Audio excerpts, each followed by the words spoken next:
Thank you, friend. Shabbat Shalom. And a very good Shabbos to you all. It's morning. I'm doing this in the morning. I normally do this in the evening. You may be able to tell because there is a window behind me that's lighter than it normally is. Anyhow, we're settling into our new location bit by bit and trying to make it more recording friendly. And over the course of the next few weeks, you will see some changes.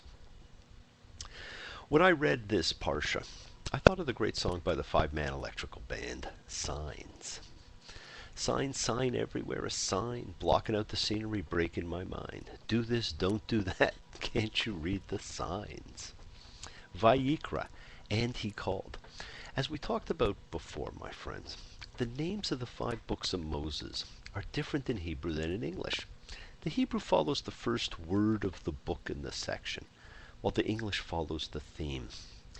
This book, vayikra, and he called, only hints at the list of rules coming, while the English name Leviticus tells us its focus is on the priestly rules, the Levite tribe, and if the people could read, there'd have been signs everywhere. A new formula takes effect, and the Lord spoke to Moses. And friends, this phrase introduces most things in this book, and certainly introduces just about all the rules and regulations, the signs. This parsha marks the beginning of the solidification, the formation of a nation and an identity. The law is a significant study in itself, but it takes on a very special role here because this book is concerned with the place the laws take in the forming of a nation. They're not just listed, but they're woven into the narration between God and Moses. The story is no longer about Moses. It's about the law. And there's never a question about getting to know God. It's a given. God is known to all. The people saw, they heard, they were the witnesses to God's becoming known. Never before and never again would a multitude be witness to God. We are told there is always a presence of the Lord through the cloud and the fire. And friends, the tabernacle, that last great item of construction, and the tent of meeting sits just outside the compound, separate, but a part of the whole. This book is about law and institutions, not about personality, not about individuals. And while the tabernacle is established as the conduit of the word, God still uses Moses to dictate his laws. Moses goes in and out of the tent of meeting, veiled and unveiled, getting instructions from God. And so from the beginning, God speaks from the tabernacle, establishing the tabernacle as the all-important conduit by which the divine word comes to man. It becomes the channel between the earthly and the cosmic. And that will be important because Moses won't be around forever. And the establishment of the means of communication has to exist. The cosmic channel has to be accepted. And that cosmic channel contains 3 elements: the tent of meeting, the altar, and the tabernacle. And friends, at another time, we'll talk about the importance of 3. The Trinity, and the role it plays. And these 3 elements of the tent, altar, and the tabernacle will be referred to again and again. And they're analogous to Mount Sinai itself, where the summit of the mountain was where only Moses could go. The perimeter of cloud, where only Aaron, his sons, and the 70 elders could go. And the base of the mountain to which all had access. And friends, you could see it today in the synagogue with the ark, the bema, and the sanctuary floor. We go immediately into a series of rules and laws regarding sacrifice. And a very interesting term is used.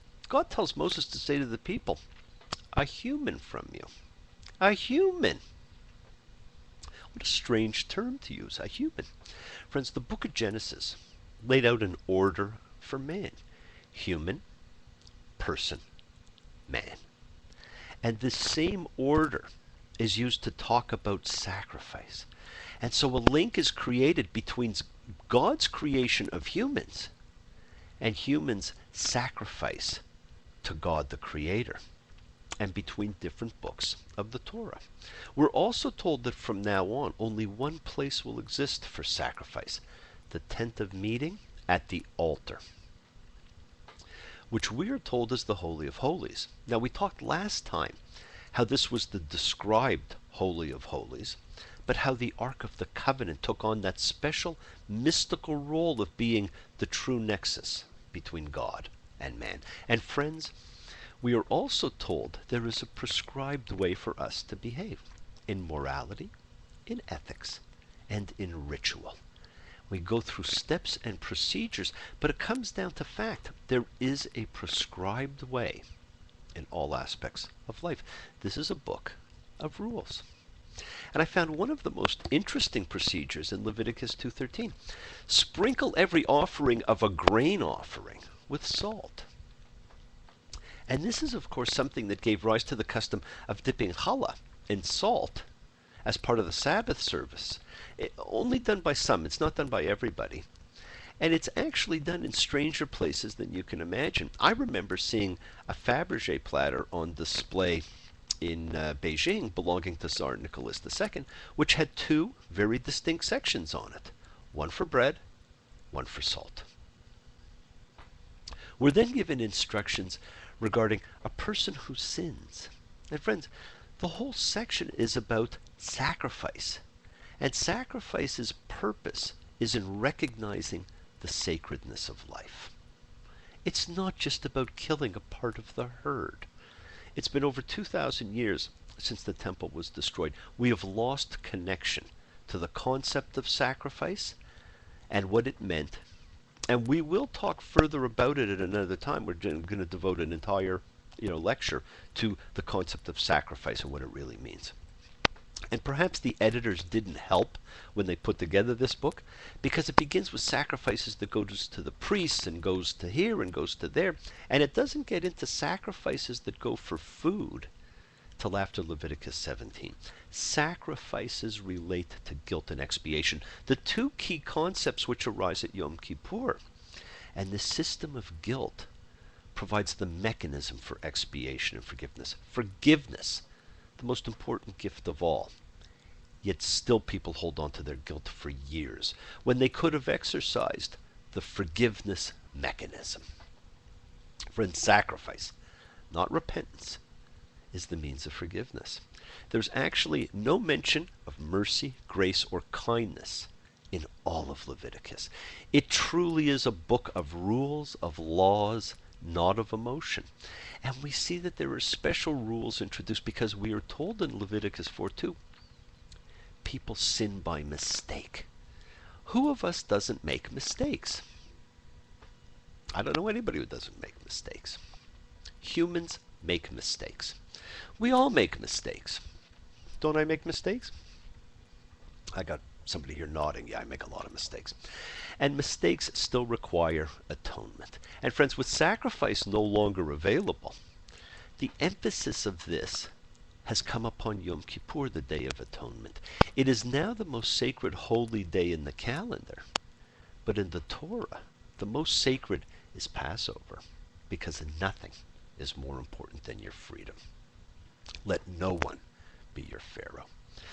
The rule goes on to tell us if the anointed priest will sin, causing the people's guilt, and the term used for anointed priest, and we've talked about this before also, ha-kohen, ha-masiah.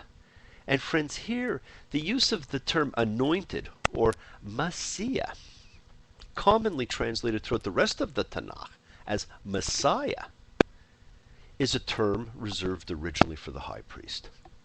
It's not for the kings. And friends, it's a clue that perhaps the power of the high priest was greater than the power of the kings, but that's for another discussion. It also points to the fact that the priest can make a mistake and bring guilt. He's not infallible. Friends, we don't have the altar anymore. But we still continue to make sacrifices because we all carry the Holy of Holies within our hearts.